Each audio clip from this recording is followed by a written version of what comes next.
Iya, assalamualaikum warahmatullahi wabarakatuh. Perkenalkan, nama saya M. Yuda Saputra dari lokal 21B2.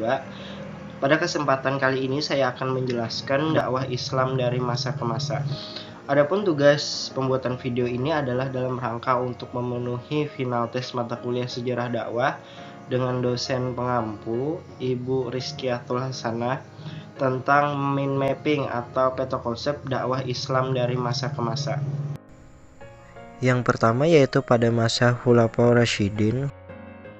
Khulafaur Rasyidin merupakan para pemimpin umat Islam setelah Nabi Muhammad SAW wafat, yaitu pada masa pemerintahan Abu Bakar, Umar bin Khattab, Utsman bin Affan, dan Ali bin Abi Thalib, di mana sistem pemerintahan yang diterapkan adalah pemerintahan yang Islami karena berundang-undangkan dengan Al-Quran dan As-Sunnah, di mana konsep dakwah pada masa ini yaitu perluasan wilayah.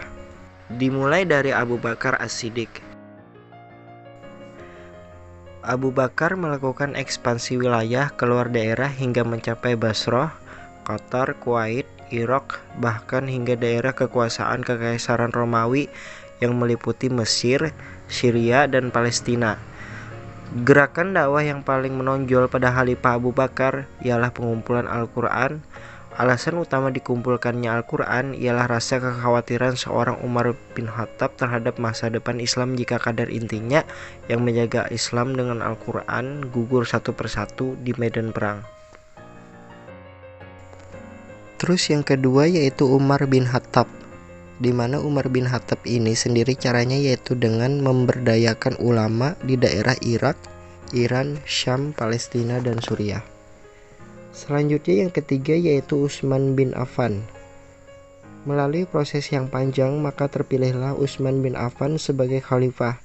Pada masa kekhalifahannya langkah yang diambil ialah sebagai berikut: perluasan wilayah yang mencakup Mesir dan Afghanistan, sosial budaya, dan juga penetapan Mushaf Utsmani. Dan yang terakhir yaitu Ali bin Abi Thalib.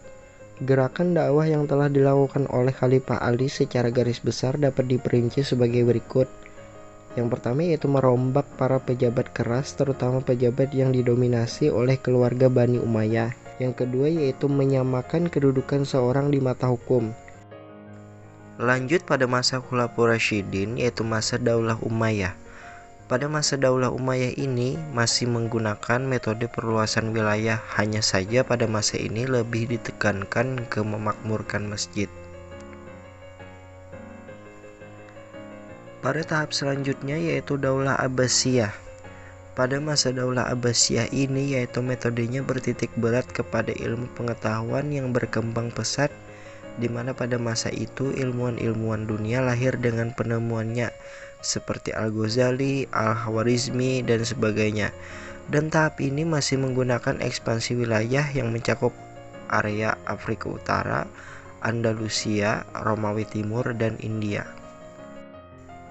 Pada masa keempat yaitu Afrika, Eropa, dan Amerika. Di Afrika dakwah masuk pada masa Nabi SAW melalui Sufisme dan Thariqat.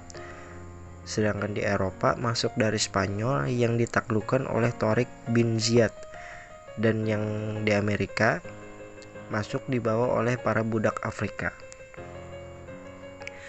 Dan yang terakhir yaitu Australia, Asia Tenggara, dan negara kita yaitu Indonesia.